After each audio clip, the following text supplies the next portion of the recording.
Now we want to go to a big fight that's happening online. Some influential folks at Twitter are fighting back against Elon Musk's effort to buy the social media juggernaut. The CEO of Twitter recently announced plans for Musk to join the board. But days later, Musk said he would not be joining, since being on the board would require him to limit his ownership of the company to no more than 15%.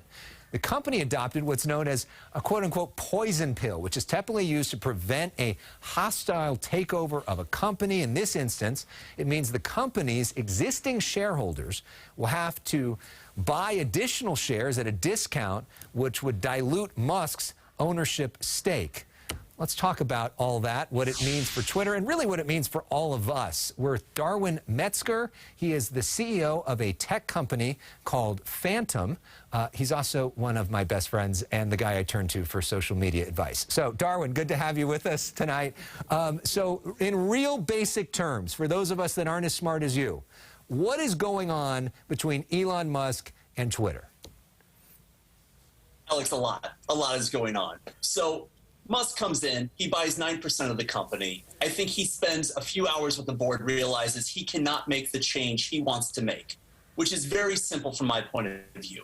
I think Musk has a genuine concern about free speech, censorship, and the total, utter lack of transparency at Twitter. So he makes an incredibly generous offer, almost $9 a share, more than what Twitter is currently trading at. It immediately gets shut down by a prince of Saudi Arabia. And it really brought forward a very important conversation that Twitter has not been transparent about, which is just how much of Twitter does the kingdom own and what are their views on free speech? Now, for stakeholders, they care because they were denied an opportunity to profit on their shares. But for the rest of us, Twitter is such an important and critical public square when it comes to free speech. Even if you're quick to point out that there isn't necessarily any legal precedent that says Twitter should decide what is or isn't protected speech, it's very clear what an influential platform it is. And from an ethical and principled point of view, we should understand, why do certain people get censored on Twitter and others do not? And I think what this conversation is, beyond ownership, and it's easy to look at this as a fight between billionaires, is what will this lead to in terms of people understanding who is currently behind the scenes at Twitter and why are they making the content moderation choices they're making? You know, Twitter's only had very moderate growth recently, 10% over the last few years, but they've increased their headcount over 50%.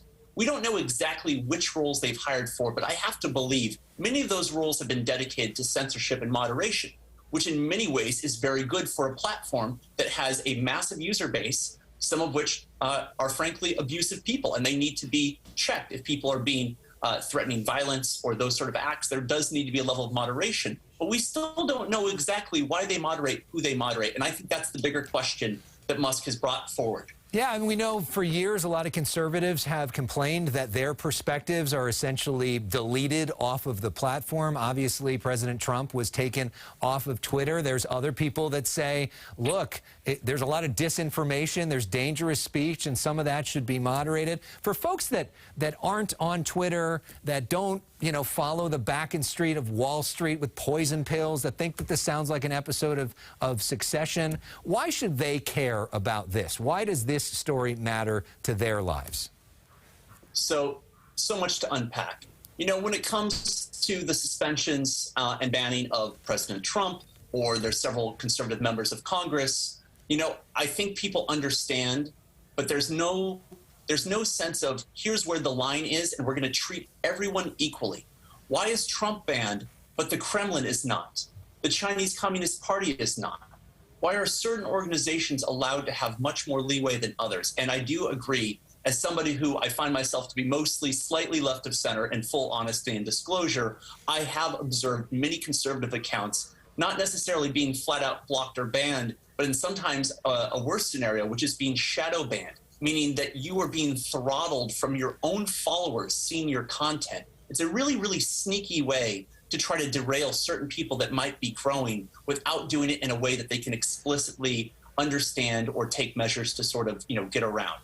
I think this is incredibly important. I do agree misinformation is going to be a concern. So you need to be transparent with who gets to decide what is or is not misinformation.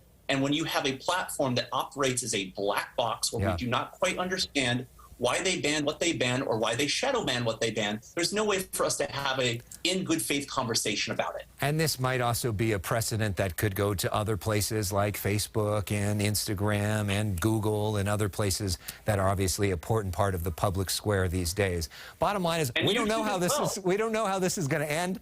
We don't know if Elon Musk is going to be successful in this, but it'll certainly be interesting to follow along. Darwyn Metzger, great to see you. Thanks so much for sharing your views. Thank you, Alex.